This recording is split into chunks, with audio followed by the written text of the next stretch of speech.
예수님이 늘 다니시던 갈릴리 바다에도 가끔 때 아닌 풍랑이 일어났습니다. 우리가 인생을 사노라면 365일 늘 맑고 청명한 날씨만 계속될 수 없듯이 어려운 문제를 만날 때도 많이 있습니다. 때로는 경제적인 문제, 건강의 문제, 또 인간관계에서 오는 문제 등 많은 문제들을 안고 살아가게 됩니다.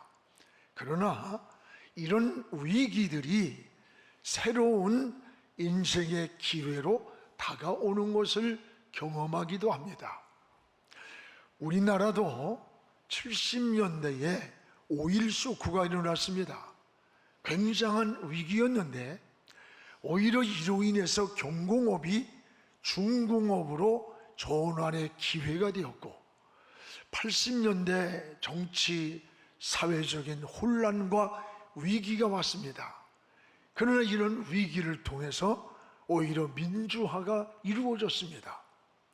90년대의 IMF의 위기를 만났을 때 전 국민이 금모으기를 통해서 위기를 극복하는 걸 보고 전 세계가 놀랐습니다. 그리고 우리 국민을 하나로 결집시키는 그런 기회가 되었습니다. 2000년대의 위기는 글로벌 시대로 전환하는 그런 변화의 전환점이 되었던 겁니다. 위기가 기회라고 하는 말이 있습니다. 여러분도 인생에 만나는 여러 가지 시련과 고난, 위기를 만날 때 절망하고 낙심하고 좌절하고 인생을 포기한다는 그런 마음이 아니라 새로운 역사를 창출해가는 그런 기회가 되기를 축복을 합니다. 비가 온 뒤에 땅이 굳어지듯이 때로는 시련과 고난과 역경들이 우리 인생의 견고한 기초를 만들어 줄 때가 참 많습니다. 여러분, 잔잔한 바다에서는 좋은 사공이 만들어지지 않는다는 그런 교훈이 있습니다.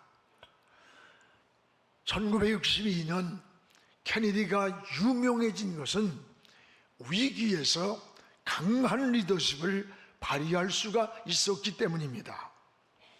당시 소련이 미국의 코앞에 있는 쿠바에다가 핵미사일 기지를 건설하려고 함정에 미사일을 탑재하고 다가왔습니다. 케네디 대통령은 더 이상 오지 말라고 강력하게 항의 경고를 보냈지만 소련은 이것을 무시하고 그냥 다가왔습니다. 이때 젊은 케네디는 물러서지 않고 쿠바에 해상 봉쇄령을 내렸습니다. 그리고 더 가까이 오면 미사일을 반포하라는 명령을 그냥 내려버렸어요. 전 세계대전이 일어날 수 있는 아주 위기의 상황에 전 세계인들이 긴장하고 떨고 있을 때였습니다. 이때 소련 함대는 꼬리를 내리고 뱃머리를 돌려서 되돌아갔습니다. 여러분, 위기에서 케네디의 그 강력한 리더십이 전 세계인들의 박수를 받게 되었고 그 젊은 케네디가 미국의 상징이 우상처럼 떠오르는 그러한 유명한 대통령이 되었던 거예요. 여러분, 신앙도 마찬가지입니다. 살아가는 삶 속에서 가운데 수없는 위기를 만나는 거예요. 이럴 때 어떻게 반응하느냐가 중요한 겁니다. 사람들은 위기를 만날 때 대개 두 가지 반응으로 나타납니다. 하나는 낙심하면서 절망에 빠져 하나님을 원망하고 지도자를 원망하고 주변 사람들을 원망하며 절망하다가 심지어 자살을 하는 사람들도 있습니다. 그런가 하면 또 하나는 그 위기를 만날 때 오히려 자신의 한계성을 깨닫고 하나님의 품으로 더 가까이 다가서는 그런 사람도 있습니다. 여러분, 살아있는 물고기는 물결을 따라서 떠내려가지 않습니다. 그 물결을 역류해서 거슬러 올라가는 것처럼 살아있는 신앙은 위기를 만날 때 절망하고 주저앉는 것이 아니라 오히려 무릎 꿇고 십자가 바라보면서 하나님의 품으로 더 가까이 바싹바싹 다가서는 게 살아있는 신앙인 거예요. 하나님의 역사는 이런 위기에서 나타났어요. 내가 더 이상 의지할 것이 없을 때에, 내 힘의 한계를 느낄 때에 오직 하나님만 바라보는 그 시간, 하나님의 역사를 경험하는 기회가 될 때가 수없이 많이 있습니다.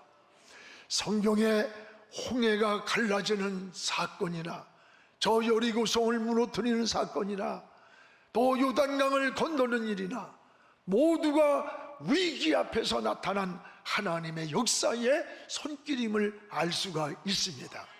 오늘 저와 여러분은 이 이스라엘 백성들이 광야를 지나서 가나안을 가는 것처럼 지금 이 광야길을 가고 있는 거예요. 여기에 홍해도 있고 여리고도 있고 요단강도 건너야 하는 일이 있는 거예요. 인간의 끝이 하나님의 시작이라는 말이 있습니다. 오늘 여러분도 끝이라고 생각될 때에 하나님의 역사를 경험하는 그런 기회가 되기를 주님의 이름으로 축복을 합니다. 오늘 말씀은 예수님의 공생애 가운데 제일 먼저 첫 번 행한 이적입니다. 혼인잔치에 초청을 받아 갔는데 포도주가 떨어졌습니다. 문제가 생겼습니다. 물로 포도주로 변화된 사건입니다. 오늘 이 말씀 속에서 하나님의 역사가 언제 어떻게 일어났는가를 우리에게 잘 깨닫게 해주는 은혜입니다. 오늘 무엇보다도 이런 변화의 역사, 예수님이 공생의 첫 번째 행한 이적이 뭐냐? 위기에서 하나님의 역사가 시작되었음을 알려줍니다. 오늘 본문의 3절을 우리 같이 한번 읽겠습니다. 포도주가 떨어진지라. 예수의 어머니가 예수에게 이르시되 저들에게 포도주가 없다 하니, 여기 두 가지가 나와요. 포도주가 떨어졌나이다.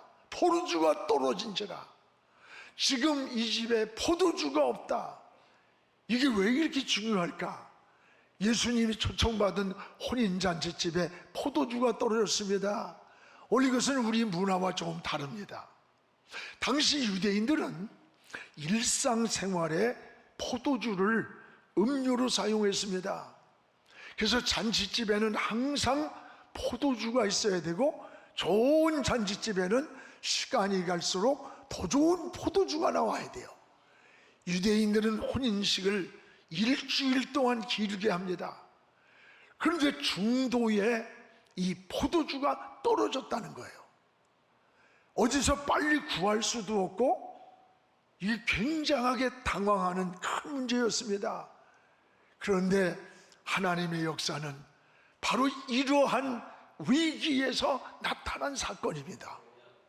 포도주가 떨어졌나이다. 포도주가 떨어졌나이다. 이 절박한 상황에서 큰일 났다고 할 때 하나님의 손길을 경험하는 겁니다. 이게 신앙이요, 이게 진리입니다. 여러분, 신앙은 내가 힘이 있고 내가 능력이 있고 내가 할 수 있다고 할 때 나타나지 않습니다. 나는 할 수 없습니다. 나는 부족합니다. 주님이 나를 도와주지 않으면 난 살 수 없습니다. 주님이 나를 붙잡아주지 않으면 일어설 수가 없습니다. 이라고 하는 절박한 처절한 고백 속에서 주님을 의지할 때 하나님의 역사의 손길을 경험하게 되는 거예요. 그때에 주님의 손길이 나타남을 알게 되는 거예요. 사랑하는 여러분 위기를 만났습니까?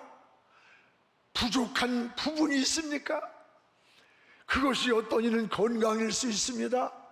어떤 이는 외모의 장애일 수도 있고, 어떤 이는 생업의 문제일 수도 있습니다.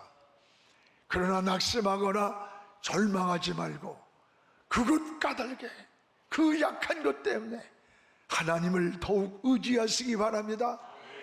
하나님의 손길을 경험하는 기회가 될 줄로 믿습니다. 성경의 열왕기하 20장을 보십시오. 열왕기 20장에 보면 히스기야가 병든 사건이 나와요. 하나님을 위해서 의롭게 살았는데 병이 들었어요. 죽을 병이에요. 그때 히스기야는 신하를 내보내고 다 떠나보냈습니다. 여러분, 죽음 앞에 선 우리는 어느 누구도 도움의 대상이 될 수가 없는 거예요. 그래서 히스기야는 오직 무릎을 꿇고 하나님을 향하여 고개를 들었습니다.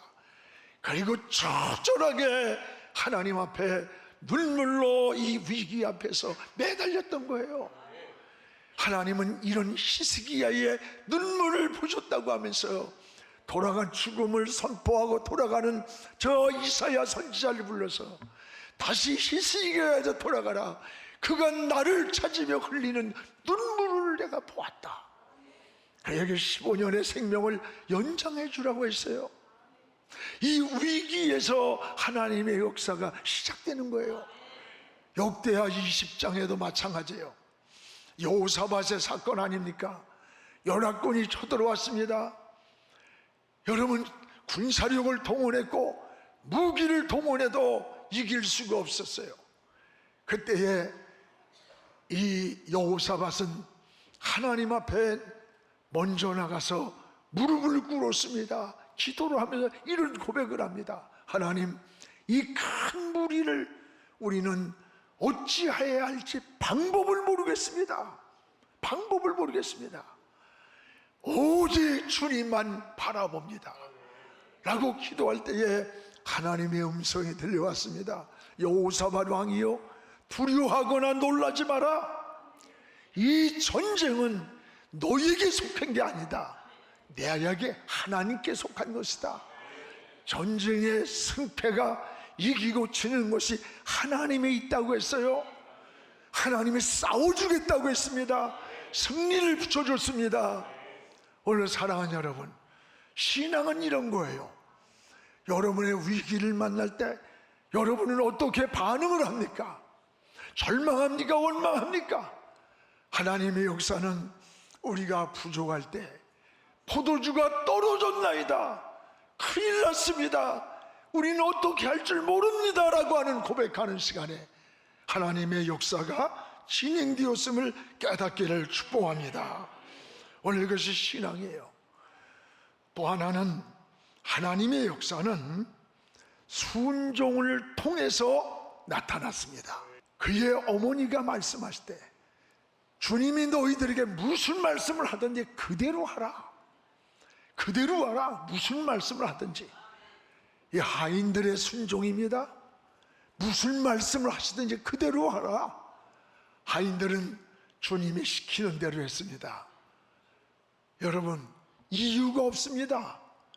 조건이 없습니다. 왜 이렇습니까? 안 됩니다. 못 됩니다. 내 생각엔 안 맞는데요. 여러 가지 이의제기를 할 수가 있는 겁니다. 내용이 뭐예요? 하인들에게 물을 떠오라는 거예요. 그 물이 뭡니까? 그 물두멍은 팔레스틴 지역엔 샌달을 신기 때문에 먼지가 많아요. 그래서 손님을 초대할 때는 손과 발을 씻을 수 있는 그런 물두멍을 놓습니다. 그 손발을 씻는 더러운 물을 왜 뜨라는 거예요? 뜬 물을 또 부라는 거야. 붓고 났는데 또 뜨라는 거야. 이게 상식에 맞아요? 우리 이성에 맞아요? 많은 이의제기를 하고 안 된다, 못한다. 왜 이럽니까? 빈둥맞다, 뭐 별 얘기를 다 할 수 있을 거예요. 하인들의 위대한 모습은 뭡니까? 주님이 물을 뜨라면 뜬 거예요. 부라면 부는 거예요. 다시 떴을 때 이 물은 물이 아니라 포도주로 변해 있었어요. 오늘 이 하인의 역할이 누구냐? 저와 여러분의 역할이에요. 우리가 해야 할 신앙인의 삶인 거예요. 내 생각에 안 맞아도, 내 방법에 안 맞아도 주님이 말씀하셨기에 그대로 하라고 했습니다. 물을 뜨라면 떠야 합니다. 불하면 붓고, 다시 뜨라면 다시 떴을 때 그것은 물이 아니라 포도주였습니다. 우리는 심부름을 하면 말씀대로 변화는 주님이 하는 거예요. 우리가 하는 게 아니에요. 사랑하는 여러분, 우리가 때로는 순종하는 것이 굉장히 어리석은 사람이 하는 것 같습니다. 여러분, 아닙니다.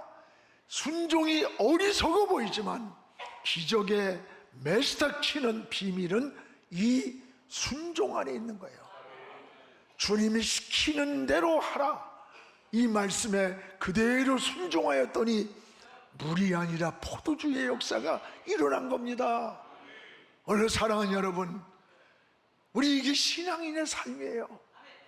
우리 여러 가지 신앙생활에서 이재기가 많아. 아닙니다. 영적인 세계로 들어가 보세요. 우리의 삶은 내 생각과 내 방법을 내려놓는 거예요. 여러분, 내려놓음의 책이라는 이 책을 썼던 아주 이용규 선교사 이야기를 잘 압니다. 그는 서울대학을 나오고 하버드에서 박사하고 일단 석학입니다. 이제 자기 모교에서 교수로 돌아오라고 했습니다. 한국으로 돌아가려고 할 때에, 그때에 하나님의 부름을 받게 됩니다. 하나님의 부름을 받는 그 시간에 화려한 미래가 펼쳐지고 있는데도 불구하고 그는 모든 것을 내려놓고 하나님의 부름을 따라 지시를 하는 대로, 여러분, 가기도 하고 멈추기도 한다는 뜻에서 노마드의 삶, 노마드란 말은 유목민이라, 유목민은 청추 없이 가듯이 천국 노마드의 삶을 지향하면서 선교 영역을 펼쳐갔어요. 저 몽골에 가서 대학 총장으로 학교를 섬기고 인도네시아가 있고, 오늘 여러분, 그를 통해서 얼마나 많은 영향력과 복음의 역사를 이룬지 몰라요.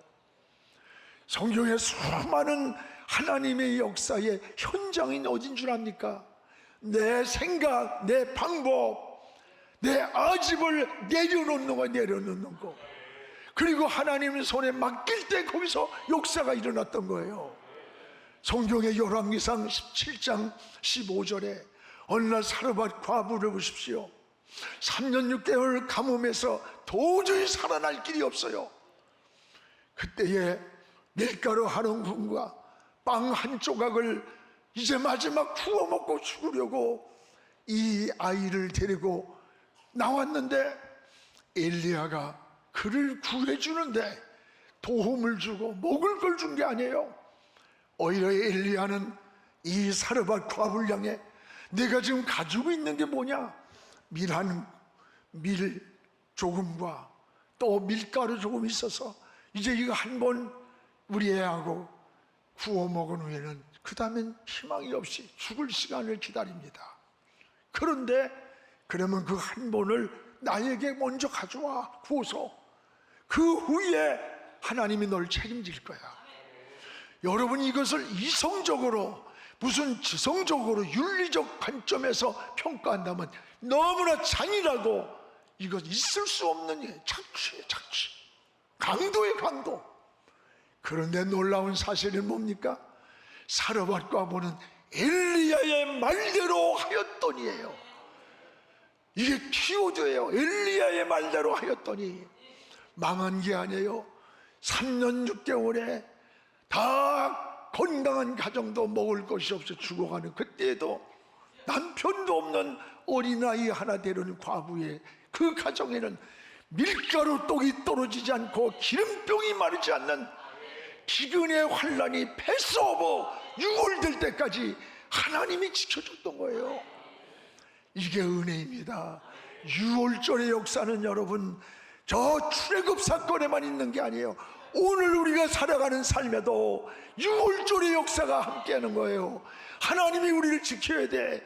하나님이 보호해야 돼요. 우리 하나님이 가는 길을 여러분 패스오버 시켜야 돼. 넘겨줘야 되는 거예요. 이게 하나님의 은혜인 줄 믿습니다. 우리도 말씀 앞에 내 생각을 내려놓고 내 방법을 내려놓고 하나님께로 향하여 고개를 들고 무릎을 꿇기를 주님의 이름으로 축복합니다. 이것이 하나님의 능력을 강하게 여러분 경험하고 은혜를 받는 비결이에요. 여러분, 순종은 어리석은 자가 하는 것, 이거 착각이에요. 아닙니다. 순종의 열매가 축복입니다. 축복과 저주, 쓰임받은 자와 버림받은 자의 차이가 뭐예요? 순종이냐 불순종이냐예요. 여러분, 믿음의 그 뿌리에서 나온 줄기가 뭐냐? 순종이고, 순종의 열매가 뭐냐? 그게 바로 복이라고 하는 거예요. 아브라함을 향해서 여러분 그냥 줬습니까? 너를 믿음의 조상을 삼기 위해 하나밖에 없는 자기 독자를 끌고 저 모리아 산에 들여라. 아무 이유도 조건도 설명하지 않았습니다. 그 말씀을 듣고 아이를 데리고 3일 길을 가면 별의별 생각이 다 들었을 거 아닙니까? 그리고 마지막 모리아 산에 자식을 결박하여 드릴 때까지 하나님은 침묵하고 있는 거예요. 여러분이 어떤 헌신을 하고 기도할 때 중간쯤 하나님의 위로가 나타나든지 조금만 더 참아라, 조금만 더 인내라 하면 할 수 있는데 아무것도 안 보여. 갈수록 더 절망이 와요. 그러나 하나님의 명령을 따라 아브라함이 칼을 들려고 하는 그 순간 하나님의 음성이 들려오잖아요. 아브라함아, 네가 네 독자보다 나를 더 사랑하고 있는 것을 내가 알았다.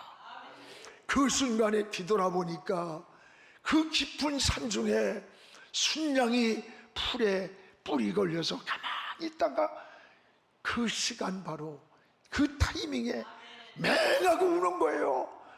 그때까지는 하나님이 왜 이렇게 말씀하셨는지, 왜 이런 명령을 내렸는지를 몰랐습니다. 아브라함도 뒤돌아보며 그 순양을 잡아서 자식을 대신하여 제물로 드리면서 이렇게 고백합니다.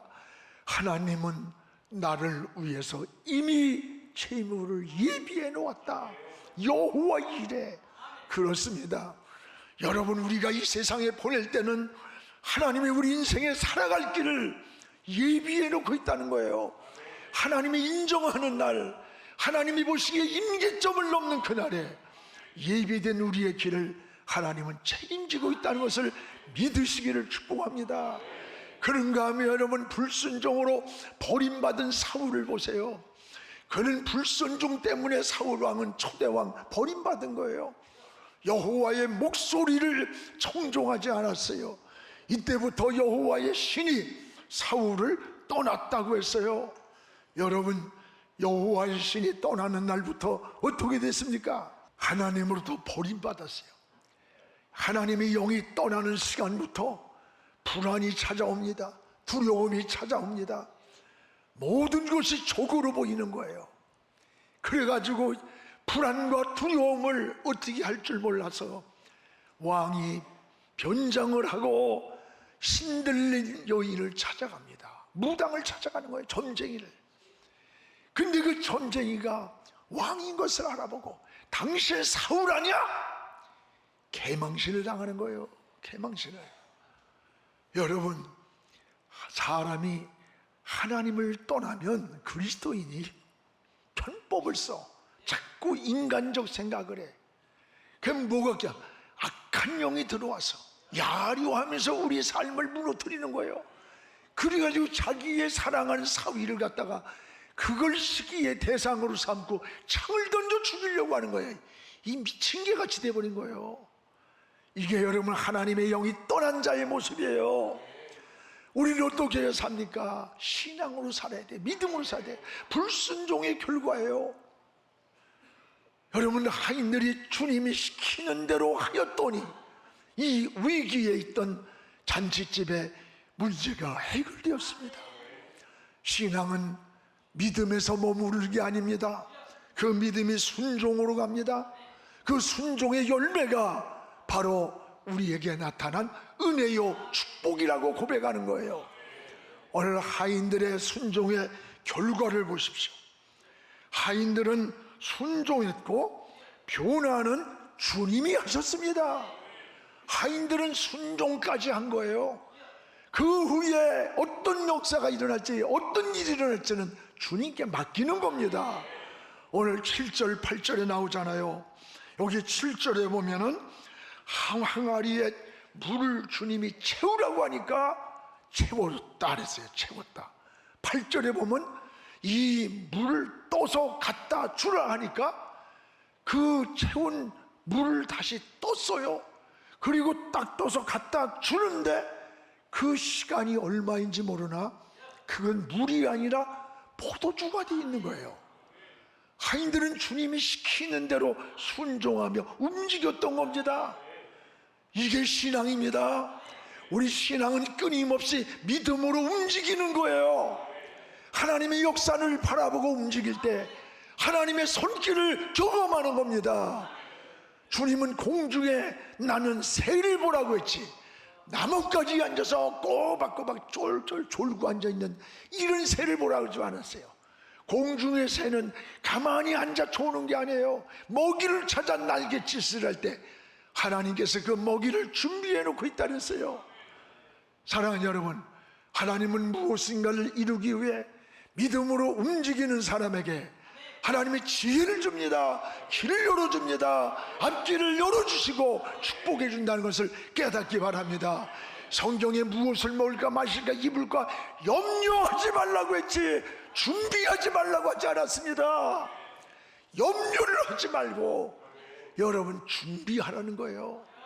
준비하는 겁니다. 무엇이든 최선의 준비가 인간이 해야 할 몫입니다. 나사로가 죽었을 때에 돌문이 여러분 열으라는 거예요. 아니 죽은 자를 살리실 분이 돌물 같은 건 바람만 하면 훅 불어도 날아가지. 이게 뭡니까? 정말 이 죽은 자도 살리실 수 있는 주님의 말씀을 믿고 너 믿음을 요구하는 거예요 다. 그래서 돌문을 여는 것은 사람이 해야 할 몫이에요. 그리고 그 속에 썩은 냄새가 나는 죽은 자를 살리는 것은 주님만 하실 수 있는 거예요. 그걸 우리가 못하는 거예요. 그래서 맡기는 겁니다. 하인들이 주님의 말씀을 믿고 열심히 움직였어요. 채우라고 하니까 채웠고 뜨라고 하니까 떠서 갖다 주는 동안에 물이 포도주로 변해 있었어요.